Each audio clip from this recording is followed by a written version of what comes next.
Um, hey guys, so I made the video today so I can explain what the, um, what the strongest killer is and the most broken and overpowered killer. Well, with my experience with some killers, uh, I might do a future video on ranking them from best to worst, but we'll think about that some other time. But for now, let's focus on a killer that is simply the strongest out of the cast. Now, I know what you might be thinking. Is it Jeffrey Killer? Is it Cool Kid? Is it 1X possible? Is it Old Man? No, definitely not Old Man. He sucks. Reese's can be one of them. But, we're talking about a killer that may be familiar to you guys. A killer that just might be the strongest. And I want you to take a wild guess on what that could be. Yep, I'm not gonna give you guys a hint. Well, actually, I'm just gonna explain it right here. The strongest killer is John Doe. Now, I know what you might be thinking. How is he the strongest? Is he? How is he the strongest out of the cast? Well, I'll go to that right now. And there are two reasons why he's the strongest, which I'll cover right now. Reason number one. He is simply unstoppable. He simply can't be stunned. You try to stun this guy and you can't be stunned at all. You may be thinking, why can he not be stunned? Well, he's simply just him. He's dope. He's my favorite killer out of the cast. Now, killers like 1X and Fritis? I don't know how to pronounce it. Sorry if I say it wrong. But killers like 1X and Fritis or Priestess can simply be stunned because they're not as strong as the others, like John Doe or Jeff the Killer. Jeff the Killer, I mean, basically every killer can be stunned except for John Doe and Old. No, I think Old Man can be stunned. Really? Nah, he can't be stunned. But yeah, killers like John Doe and Old Man can't really be stunned for real because they're simply just the strongest. Well, John Doe, not Old Man. Old Man just sucks. You wouldn't have to use an ability just to run. Like, bro can't even run at all. He's just weak. But we're talking about the strongest killer, John Doe. But yeah, he simply just can't be stunned. That's the first reason. The second reason is, yep, you may have guessed it, his abilities. Whoa! His abilities. Whoa! Yeah, and I know what you might be thinking. Isn't he from Forsaken? Well, the John Doe from Forsaken and the John Doe from Ruled by Fate are completely similar, but they have different abilities. But one of them being similar to the one in Forsaken, which is John Doe's Corroded Wave. And you may be thinking, John Doe sticks out.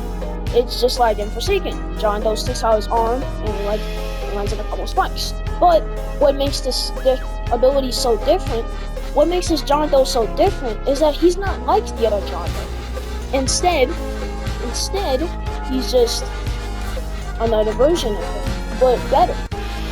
That's how I would describe it. But let me explain the abilities. Before we go into Corroded Wave, let's move on to the first ability, which is Punch and Slash. John Doe will either do a punch or slash, dealing 30 damage. Upon hitting this, you will do an amazing amount of damage that can probably put someone almost into limping. And you know what limping is? It's basically like in Forsaken or Die Death, I think, maybe. But yeah, punch and slash basically. John Doe will either do a punch or slash, dealing 30 damage. Now let's go into Corroded Wave. John Doe will stick his arm in the ground, leaving corroded trail on the floor. If the trailhead survivors, If a shred hits a survivor, they will be damaged over 2.5 damage for 5 seconds. Once John Doe releases R, he will unleash a wave of spikes in front of him and deals 15 damage to survivors that hit the spikes. Now I know what you might be thinking. Isn't this just John Doe's corrupt nature isn't this just John Doe's corrupted spikes in Forsaken? Well, you may be right, but this one is actually different.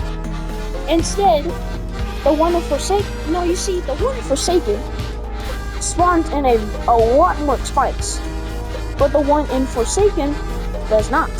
But the one in Nearby Fate does not. And you may be thinking, why is that? Well, I simply don't know. But this coordinated wave is different. This ability is different from the one in Forsaken. Instead of releasing it right away, he winds it up. You have to hit it 2 times. The first time you hit the Y, he just screams, and then the next time you do it, he spawns in spikes. But you have to do this in shortcut areas, because his spikes he doesn't spawn in a lot of spikes as the John Doe in Forsaken does. The John Doe in Forsaken spawns a lot more spikes and can block in longer paths, but the one in here does not. But enough of the chit chat about this one ability, about the second ability. Let's move on to the third ability, which is Command Grab. John Doe will dash forward and grab the first survivor he hits, dealing 15 damage. If the grabbed survivor is hit by another survivor, they will be damaged by 15 damage and knock back the survivor. Now, I know what you might be thinking. Can you combo this with Forward Wave? And the answer is yes. You can simply combo the Command Grab with Forward Wave, simply by just hitting the survivor with Forward Wave and then using the grab. But people use it way too early. There's a short time for when you have to use it. You have to use it at a certain time. But it has to be before they wake up and can walk and can run away. So simply just hit the survivors with the spikes, wait a little bit, and then use the ability. But since it has a long wind up, you can simply use it early, but not too early, because it might mess up your combo. Now let's move on to the last and final ability, which I think is the strongest out of all of them: Corrupted Force. John Doe will charge up and start running forward. Start rushing forward. Sorry, I'm stuttering a lot, bro. My bad. I'm stuttering a lot here. And starts rushing forward. Once he hits a survivor, he will drag them with him, dealing 12 and an additional 10 damage when he hits a wall or finishes the rush. So you can either bump a survivor into a wall, or you can just dash forward, or you can just charge with a survivor, and it will finish the rush either way.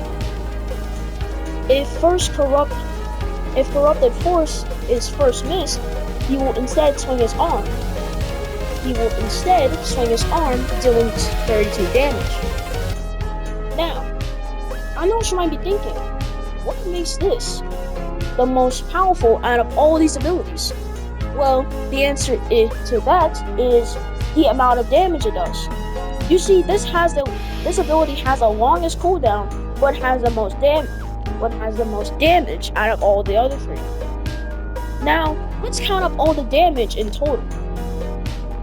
So, his stats are 2,000 health, 35.55 sprint speed, stamina 100, passive invincible, which is probably the reason why he can't be stunned, and with a passive he cannot be stunned, but he can still gain slowness from survivor skills. So that means, like, if Soldier uses a shotgun or Brawl uses his punch, he will just be slowed for he will just be slow for a certain amount of time.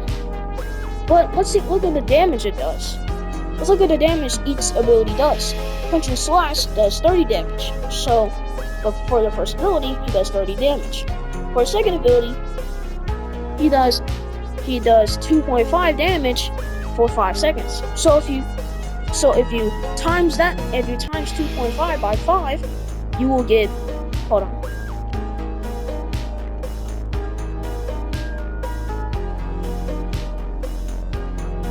Hold on. I honestly don't know. Let me do it. Hold on. This might take a while.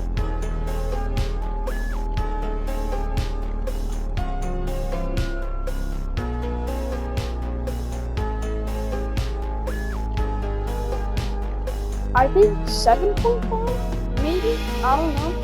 But yeah, I think 7.5. I don't know. If that's wrong, then my bad. But yeah, 7.5 times.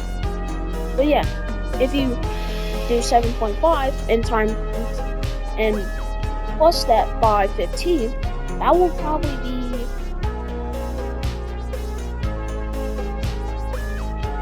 I don't know.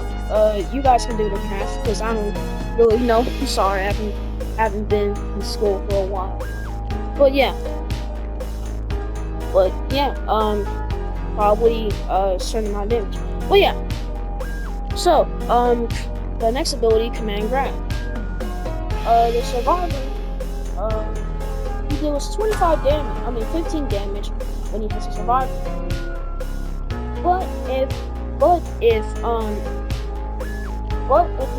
damages and knock back another Survivor, he will do another 15 damage. So 15 plus 15 would be 30. Would be 30 damage in total. So 30 damage for Punch and Slash. 30 damage for Punch and Slash. 30 damage for Command Grab, and hold on, I'll be right back. I'm gonna go do this.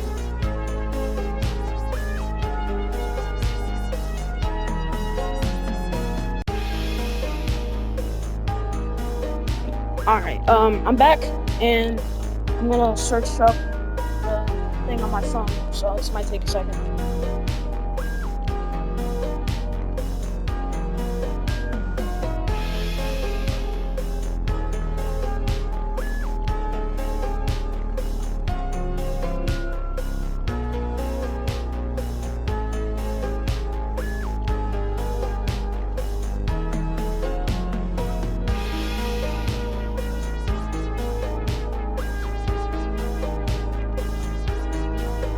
Chat, I might have been wrong.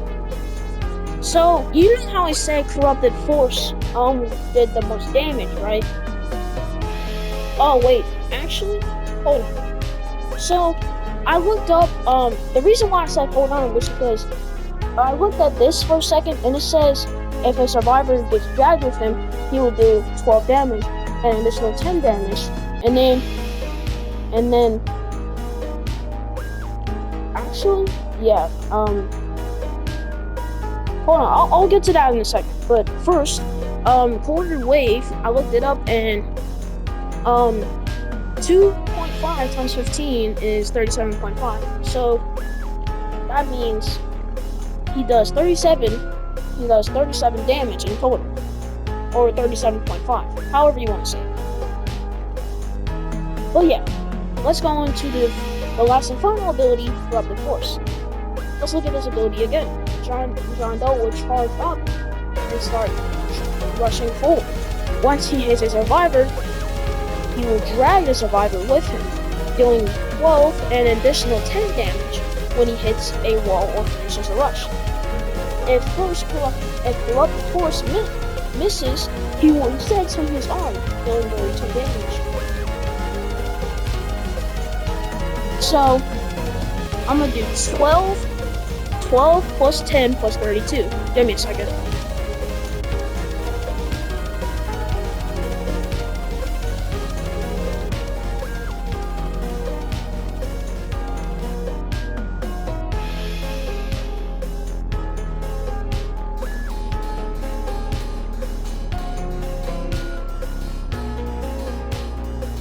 Okay, so yeah, I might have been wrong about Thor's wave doing the most damage because I looked it up and 12 plus 10 plus 32 is equals up to 54 damage. So that means if this is all added up, then he will do a staggering 54 damage, which is probably enough to get someone bone broken, or at least close to being, or at least close to dying. That's just how powerful John Doe is, and he's proven my point to be the strongest killer in Doomed by Fate. Well, I hope you guys enjoyed this video, and I'll see you guys in the next video. And yeah, that's all. I just wanted to explain why I think John Doe is the strongest killer in the game right now. And I hope you guys enjoy. Have a great day, and I'll see you guys in the next video.